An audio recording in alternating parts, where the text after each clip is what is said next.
નહીં, થોડા દિવસો પહેલા ગુજરાતના ગૃહમંત્રીએ ખાસ તો અસામાજિક તત્વોની જે રીઢા ગુનેગારો છે એની યાદી બનાવીને એમને જેલ કરવા માટે, એમને કંટ્રોલ કરવા માટે જે કવાયત આદરેલી એ ખરેખર ધન્યવાદને પાત્ર હતી. અને એમને સોશિયલ મીડિયામાં ટ્વીટ દ્વારા પણ મેં એને અભિનંદન આપેલા.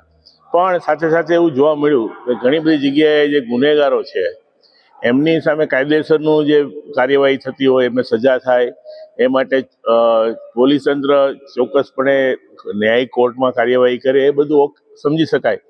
પણ એમના પરિવારોના ઘર તોડીને એમના પર બુલડોઝર ચલાવીને મને લાગે એમને બેઘર કરવાની જે વાત છે એ કુદરતી ન્યાયના સિદ્ધાંતની વિરુદ્ધ છે. આપણે મધ્યયુગમાં જીવતા નથી. અને ખાસ કરીને એમના સમગ્ર પરિવારને એ ગુનેગારના કૃત્યોનો દંડ દેવો મને લાગે કોઈ પણ દૃષ્ટિએ વ્યાજબી નથી. સુપ્રીમ કોર્ટે પણ એના માટે ઘણી બધી ગાઈડલાઈનો હવે લેટ ડાઉન કરી છે, અને એ ગાઈડલાઈનોનું તંત્ર બરાબર પાલન કરે.